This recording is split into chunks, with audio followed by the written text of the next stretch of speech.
Suurin osa läntisessä maailmassa olevista ja ne, jotka ovat siellä sen vaikutuksen alaisuudessa, heille on opetettu, että Venäjä olisi paha. Ja kristin uskossa oli kyse samasta asiasta. Läntisen maailman kristilliset johtajat, jos olet evankelista tai johtavassa asemassa oleva palvelutyöntekijä USAsta tai Euroopasta,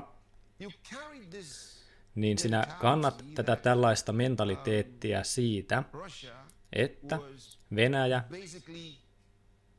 olisi käytännössä pääasiallisesti paha johtuen tästä vainosta, jota on tapahtunut kristittyjä kohtaan. Sieltä on kuultu monia tarinoita, mutta on todella käsittämätöntä, että he eivät kuitenkaan puhu näistä muista paikoista ja maista, joissa on tätä vainoa.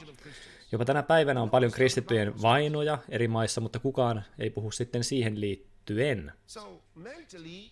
Joten mentaalisesti tämä idea siitä, että Venäjä olisi jotenkin pääasiallisesti paha, se on ollut olemassa jo pitempään. Ja sinun ei tulisi tuomita tästä asetelmasta käsin. Jos tahdot tuntea totuuden ja tietää totuuden, niin kysy Herralta. Minä en tarvitse kaikkea historian tuntemusta sen ymmärtämiseen, vaikkakin ymmärrän historiaa, mutta minun ei tarvitse tietää kaikkea historiasta käsin, vaan tiedän sen hengen kautta. Ja kerroin, kun sota alkoi, kerroin sinulle, ja ennen jo tätä sotaa, minä kerroin jo tästä polarisaatiosta, joka olisi tulossa. Kerroin siitä kansakuntien vastakkainasettelusta, joka oli tulossa, ja sitten tämä sota tuli, ja minä kerroin sinulle, että Venäjä ei ollut hyökkääjä, ja kerroin sen, kuka oli hyökkääjä. Se oli NATO. Minä kerroin sen.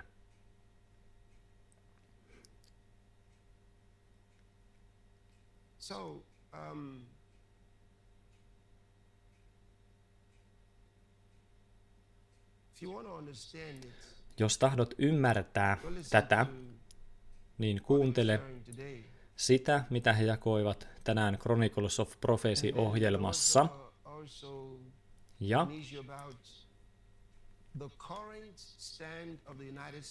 Ja mitä tulee tähän USA:n nykyiseen kantaan,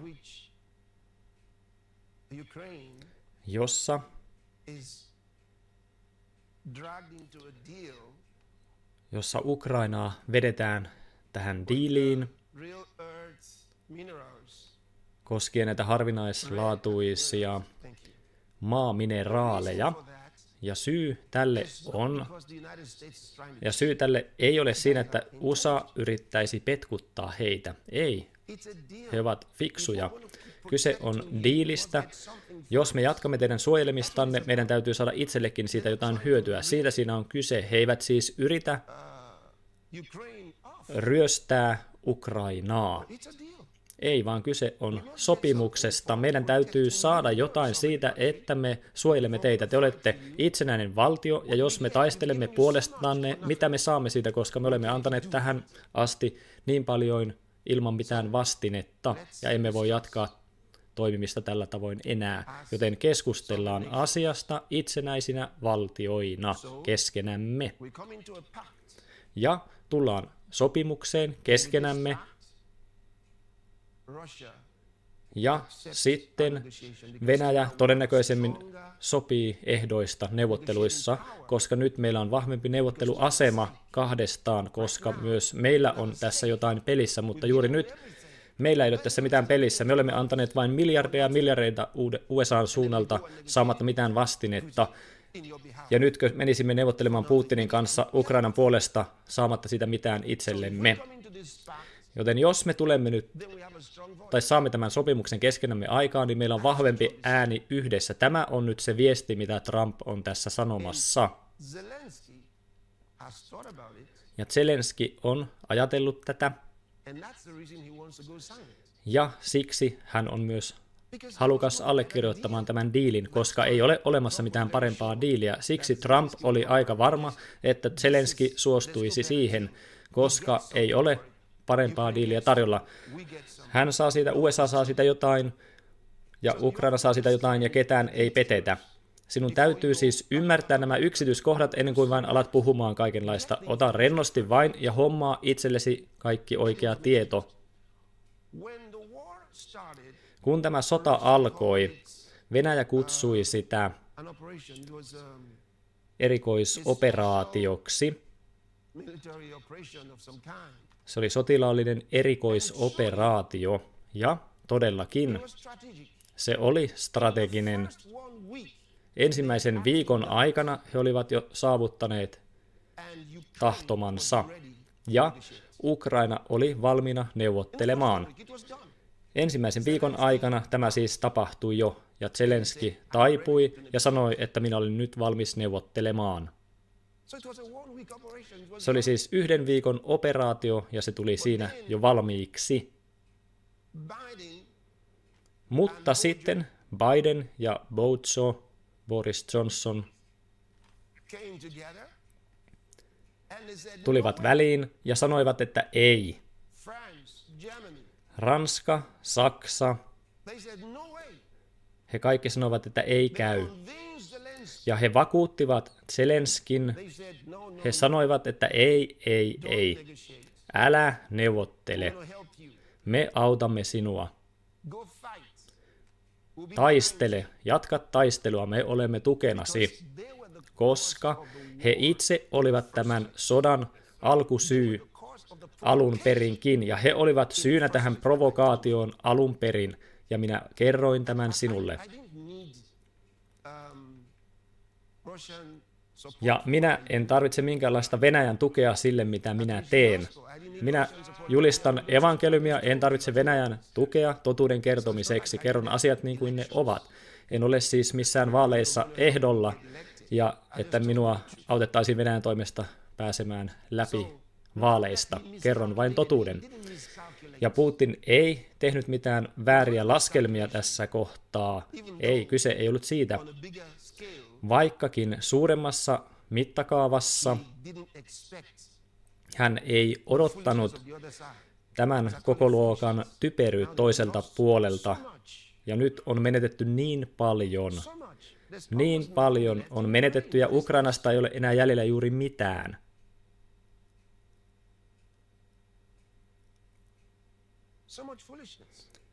Niin suurta järjettömyyttä, mutta sellainen paholainen on. Hän houkuttelee ihmisiä tuhoon, ja ihmiset menettävät todella paljon, he menettävät elämänsä ja he menettävät paljon, koska heillä ei ole viisautta, Jumalan viisautta. Joten siksi sanon sinulle, että älä kuuntele näissä asioissa pelkästään mediaa. Hiljattain selvisi myös, että USAID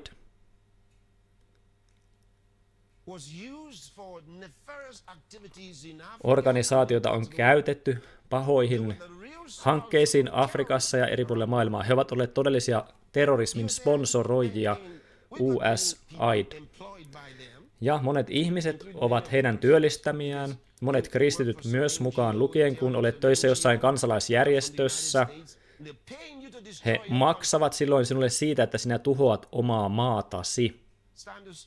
Ja sen on aika loppua nyt.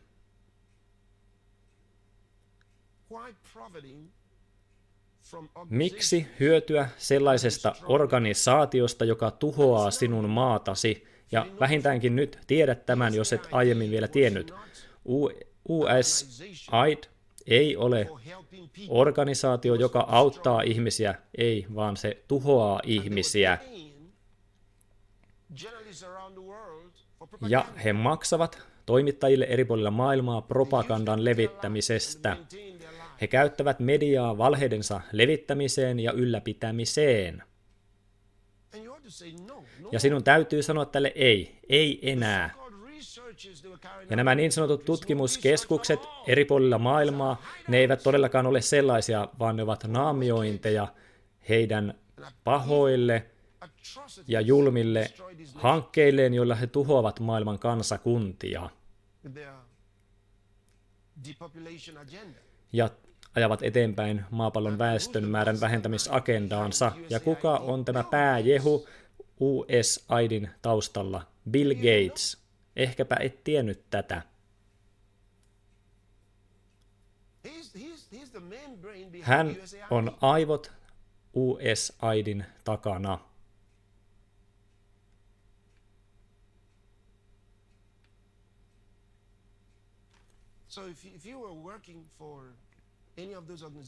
Jos olet työskennellyt jossakin näissä organisaatioissa, älä tule petetyksi niiden dollareiden toimesta, joita he maksavat sinulle, koska se, mitä he tekevät tulevaisuudellesi, on paljon kalliimpaa kuin se, mitä he antavat sinulle. Ajattele, he antavat sinulle rahaa, mutta he tuhoavat lapsesi. Ja sinäkö hyväksyt tämän vain, että se on ihan okei?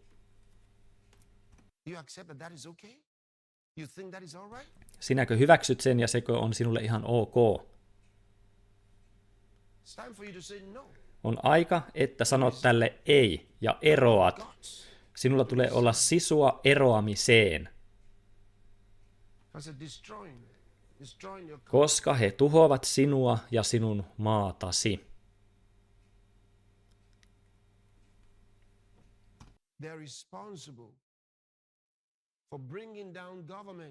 He ovat vastuussa sellaisten hallitusten kaatamisesta, jotka eivät tue heidän agendaansa. Ja ongelma heidän agendassaan on se, että se on paha. Heillä on paha agenda. Täysin paha.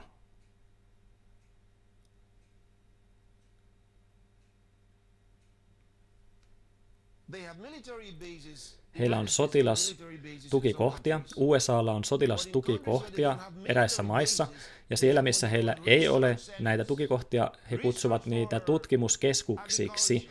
He tutkivat esimerkiksi maataloutta ja kaikenlaisia erilaisia tutkimuskeskuksia, mutta nämä eivät ole hyviä projekteja. Ja nyt on aika selvittää tarkalleen ottaen, mitä näissä tapahtuu, koska näissä on kyse pahoista asioista.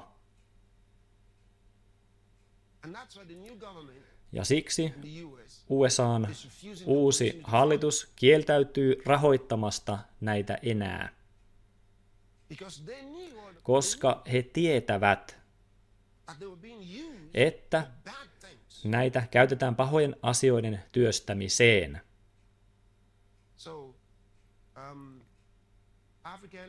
Joten Afrikan ja Aasian maat, jotka ovat jatkuvasti vailla niin sanottua apua, ja sitten he jo uhkailevat, että teille ei enää anneta apua, mutta mitä apua? Mistä avusta tässä nyt on kyse? Ehkäpä he tarkoittavat apua niin kuin AIDS. Englanniksi AIDS-sana on lähellä AIDSia. Mutta jos he tarkoittavat tällä nyt siis taloudellista apua, niin se on vain varastettua rahaa, mistä siinä on kyse. Se on rahaa, jonka he ovat jo varastaneet sinulta. He eivät anna sinulle rahaa USAsta käsin. He ovat varastaneet ne rahat sinulta jo aiemmin. Jos ajat USAIDin pois maastasi, maasi tulee heti rikkaammaksi. Kyllä, koska siinä kaikessa on kyse hyväksikäytöstä. He tuhoavat valuuttasi, taloutesi, ja he soluttautuvat politiikkaasi ja pyrkivät tuhoamaan poliitikkosikin. Se on se, mitä he tekevät. He eivät välitä sinusta. He vihaavat sellaisia poliitikkoja, jotka rakastavat omaa maataan. Jos rakastat omaa maatasi, sinä olet heidän vihollisensa. Näin he sinut näkevät. Ja he alkavat suunnitella sinun tuhoamistasi. Näin he toimivat.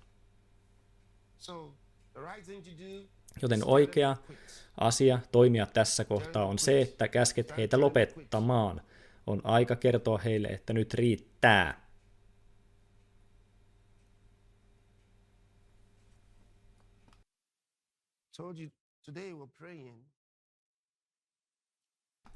Kerroin, että tänään rukoilemme ja on voimia.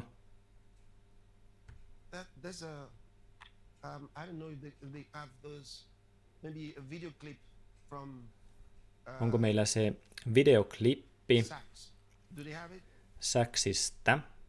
Onko teillä se? tai Scott Ritteristä. Tämä on Scott Ritter. Scott Ritter on tiedusteluupseeri USA:n merivoimissa ollut aiemmin. Ja tässä on nyt Jeffrey Sachs. Tämä on siis eri henkilö. Ja haluan nyt kertoa hänestä. Kuunnellaan häntä. Tämä mies on siis nyt puhunut kaikkien osapuolten kanssa ja hän on ollut paljon osallisena Euroopan kanssa ja USA:n kanssa ja Venäjän kanssa ja kaikkien eri osapuolten kanssa hänen erityisen roolinsa tähden, joten hän voi todella antaa sinulle faktoja. Kuunnellaan häntä. Joten sota alkoi. Mikä oli Putinin aikomus sodan suhteen? Voin kertoa teille, mikä hänen aikomuksensa oli. Se oli pakottaa Zelenski neuvottelemaan puolueettomuudesta. Ja se tapahtui 7 päivässä tämän invaasion alun jälkeen. Ja teidän pitäisi ymmärtää tämä, eikä sitä propagandaa, jota tästä kirjoitetaan, että he epäonnistuivat ja että Putin aikoi vallata Ukrainan. Oikeasti, hyvät naiset ja herrat, ymmärtäkää nyt edes jotain perusasioita. Ajatuksena oli pitää NATO, ja mikä on NATO? Se on Yhdysvallat, poissa Venäjän rajalta. Ei sen enempää eikä vähempää. Ja lisään vielä tähän yhden tärkeän pointin. Miksi he olivat niin kiinnostuneita? Ensinnäkin, jos Kiina tai Venäjä päättäisi pitää sotilastukikohdan Rio Grandella tai Kanadan rajalla, Yhdysvallat ei vain sekoaisi siitä, vaan meillä olisi sota noin 10 minuutissa päällä. Mutta koska Yhdysvallat hylkäsi yksipuolisesti ballististen ohjusten torjuntasopimuksen vuonna 2002 ja lopetti ydinaseiden valvontakehyksen tekemällä näin. Ja tämä on erittäin tärkeää nyt ymmärtää. Ydinaseiden valvontakehys perustuu siihen, että yritetään estää ensimmäinen isku. ABM-sopimus oli kriittinen osa sitä. Yhdysvallat käveli yksipuolisesti ulos ABM-sopimuksesta vuonna 2002 ja se katkaisi Venäjän pinnan, joten kaikki mitä olen kuvannut on kontekstissa myös tämän ydinasevalvonnan tuhoutumisen suhteen. Ja vuodesta 2010 alkaen Yhdysvallat asetti Aegis-ohjusjärjestelmiä Puolaan ja sitten myös Romaniaan. Ja Venäjä ei pidä tästä. Yksi pöydällä olleista kysymyksistä tammikuussa vuonna 2021 sekä tammikuussa 2022 oli se, vaatiiko Yhdysvallat oikeutta asentaa ohjusjärjestelmiä Ukrainaan. Ja Blinken sanoi Lavroville tammikuussa 2022, että Yhdysvallat pidättää itsellään oikeuden asentaa keskitason ohjusjärjestelmiä minne ikinä se itse haluaa. Ja tämä on teidän liittolaisenne. Ja nyt laitetaan keskitason ohjusjärjestelmiä takaisin Saksaan. Yhdysvallat käveli ulos INF-sopimuksesta yksipuolisesti vuonna 2019. Nyt ei ole mitään ydinasekehystä tällä hetkellä, ei minkäänlaista.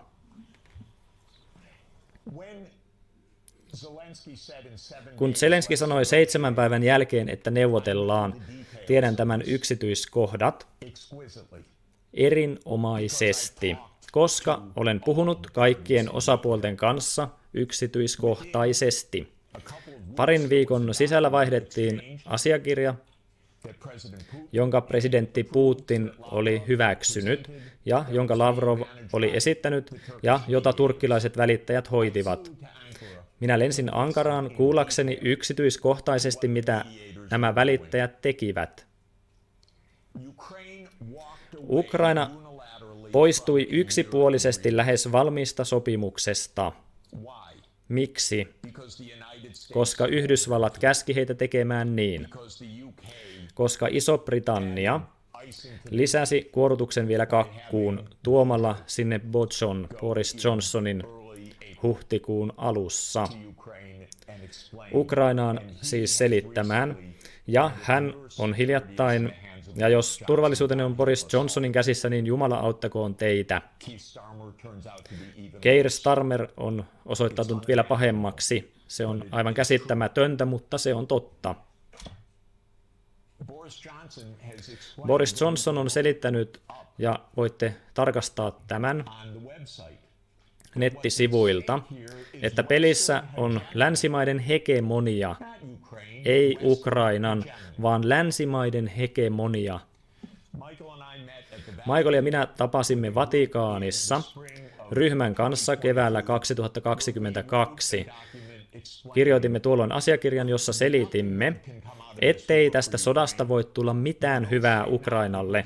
Neuvotelkaa nyt, koska kaikki aika, mitä tässä menee, se merkitsee valtavia määriä kuolemia.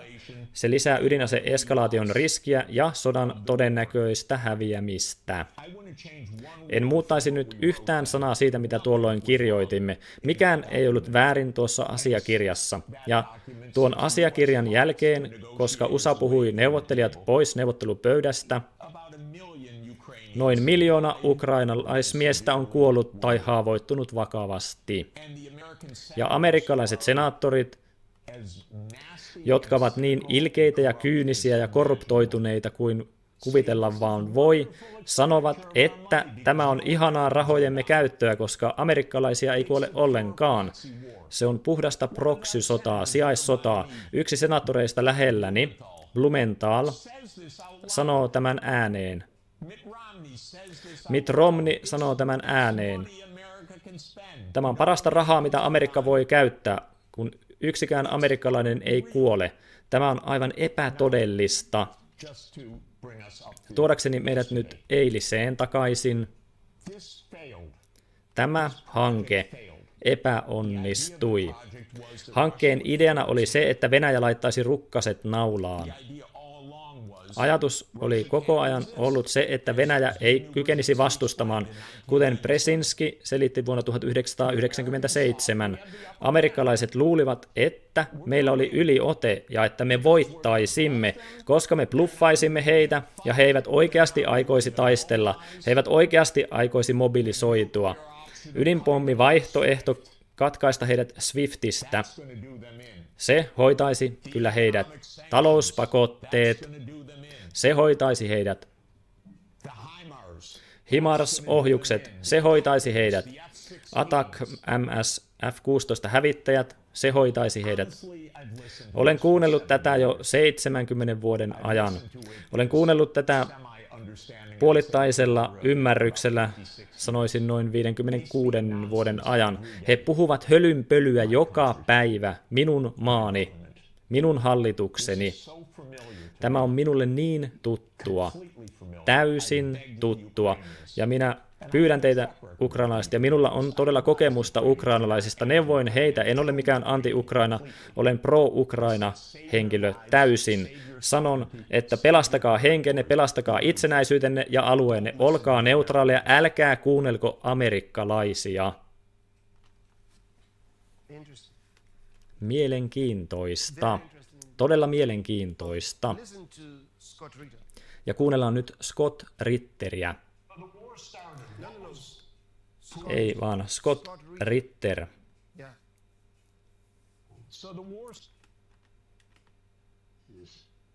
CIA:lla on 20 sotilastukikohtaa Ukrainassa. Tiedättekö, mitä nämä tukikohdat ovat? Ne ovat valtavia operaatiokeskuksia, jonka henkilökunnan määrä voi vaihdella 10 ja 100 henkilön välillä. Vietnamissa, joka oli meillä 10 vuoden sota, meillä oli tuolloin 12-16 sotilastukikohtaa, mutta Ukrainassa meillä on nyt 20 sotilastukikohtaa. Tämä on siis aivan valtavan kokoluokan operaatio CIA:lta. Tämä ei ole mikään pikkuoperaatio. Ja nämä operaation toiminnot on aivan laidasta laitaan, sissitoimintaa, tiedustelutoimintaa ja aina syviin tiedusteluiskuihin Venäjää vastaan ja jopa poliittisiin hyökkäyksiin Venäjää vastaan, kun heikennämme heidän väestöään sisältä käsin luodaksemme sinne venäjämielistä armeijaa ja palkkasoturitoimintaa. Tämä on sitä, mitä CIA tekee soluttautumalla. Tämä ei ole mikään vitsi, tämä ei ole mitään hämäystä. Ja tämä on siis aivan valtavan kokoluokan pyrkimys USAlta Venäjän tuhoamiseen. Tämän strateginen tavoite on kukistaa Venäjä. Strateginen kukistaminen ei tarkoita sitä, että Venäjä lyödään vähän sormille, ei vaan se tarkoittaa Venäjän talouden romahduttamista niin, että Venäjä palaa ajassa takaisin vuoteen 1990, kun romahdutamme Venäjän poliittisesti myös, ja tässä käytännössä yritetään saada Venäjä tuhottua ja tipahtamaan 1990 vuoden tasolle. Ja kun ihmiset ihmettelevät, että miksi Putin tekee tätä, hän tekee tätä pelastaakseen Venäjää tältä nimenomaiselta kampanjalta, jota USA johtaa tuhotakseen Venäjän. Tämä ei ole mitään peliä, tämä ei ole mitään hämäystä, tämä on todella todellista. Puhu kenen tahansa kanssa, joka on elänyt vuoden 1990 Venäjällä, ja kysy niistä kauhuista sillä vuosikymmenellä, kun miljoonat venäläiset kuolivat tarpeettomasti. Demokratiaa ei luotu, vaan se tuhottiin, mutta ei Venäjän toimesta, vaan USAn toimesta. On olemassa muistio, joka julkaistiin kansallisen turvallisuuden arkistoista, joka oli kirjoitettu vanhemman virkailijan Mr. Merin toimesta, joka oli numero 2 komentoketjussa vuonna 1994 lähetystössämme. Ja hän sanoi, että mitä ihmettä me oikein teemme? Me tuhoamme Venäjän demokratiaa, me emme ole rakentamassa sitä. Kun tuemme Boris Jeltsinia, me tuhoamme sitä kautta demokraattiset instituutiot, joita me väitämme mukaan haluamme rakentaa. Ja ihmiset kritisoivat Putinia, että Putin haluaisi tuhota demokratiaa, mutta hän ei edes perinyt mitään demokratiaa, vaan CIAn huijausoperaation, jossa he pyrkivät ottamaan kontrollin Venäjän hallituksesta demokratian kautta lainausmerkeissä ilmaistuna. Ihmisten täytyy ymmärtää tämä. En sano, että venäläiset eivät olisi tehneet mitään väärää. Varmasti voimme katsoa asioita ja sanoa, että he olisivat myös voineet toimia paremminkin, mutta ihmiset eivät ymmärrä, että tämä sota oli todellakin heidän viimeinen vaihtoehto. Venäjä teki kaiken mahdollisen estääkseen tämän sodan. Antony Blinken paljasti tämän kaiken, kun hän myönsi syyskuussa vuonna 2021, että me olimme salaisesti lähettämään aseita Ukrainalle. Miksi? Tämä on tärkeä ajankohta syyskuu 2021, koska kesäkuussa 2021 Biden ja Putin tapasivat Genevassa kokouksessa, ja siellä Biden teki lupauksen Putinille, ja Putin sanoi, että teidän täytyy lopettaa operaationne Ukrainan rakentamisessa ja varustamisessa sotilaallisesti, ja teidän täytyy laittaa Minskin sopimus täytäntöön. Ja Biden sanoi, kyllä, minä annan ohjeet Blinkenille tämän tekemiseen.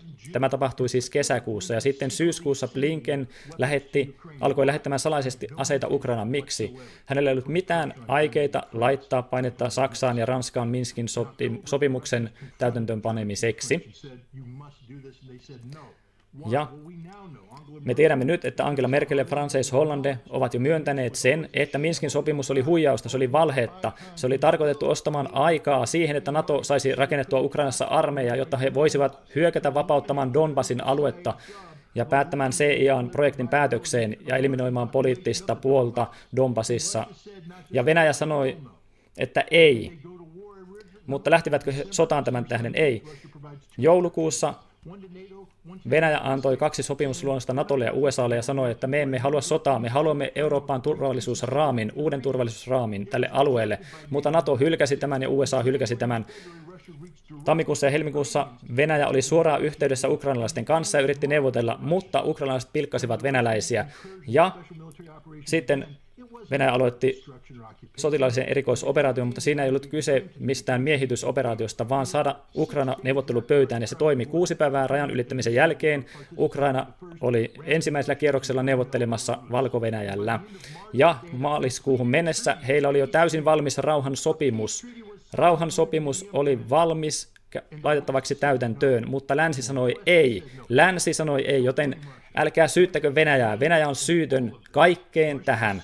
Venäjä on puolustamassa yksinkertaisesti vain omaa olemassa olemisensa oikeutta. Tässä ei ole kyse siitä, että Venäjä yrittäisi tuhota Ukrainan, vaan kyse on siitä, että länsi yrittää tuhota Venäjän. Mielenkiintoista. Tämä mies oli siis tiedusteluupseeri ja asetarkastaja YK:n erityisessä komissiossa tai komiteassa. Ja nämä eivät siis ole mitään kavereita, jotka puhuvat vain ihan kevyin perustein. Ja tämä aiemmin puhunut mies oli YK:n erityisneuvonantaja.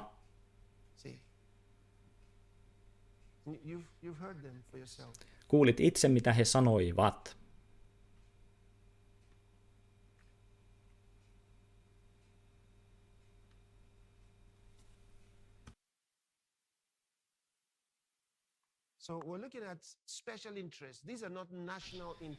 Kyse ei ole nyt mistään kansallisista intresseistä, vaan erityisistä intresseistä. Jos sanotaan, että kyse on Amerikan intresseistä, niin ei aivan niin, koska Amerikassa on tiettyjä ryhmittymiä, jotka käyttävät valtion valtaa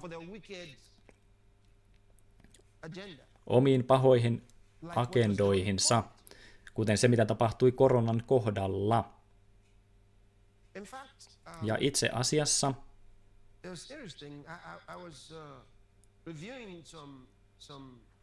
se oli mielenkiintoista, kun tarkastelin tiettyjä tietoja.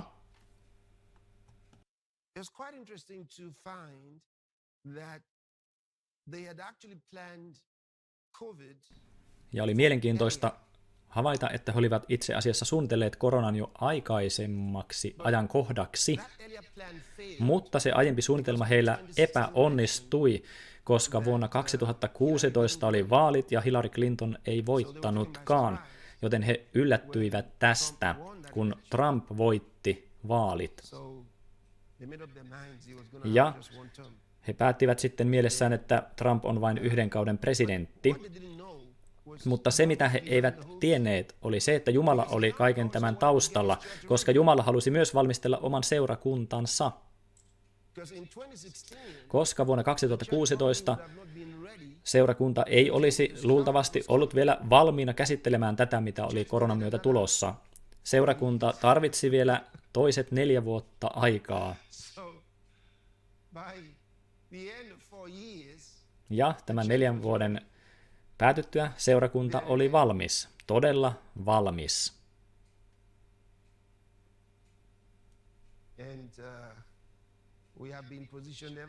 Ja me olemme olleet asemapaikallamme aina siitä lähtien.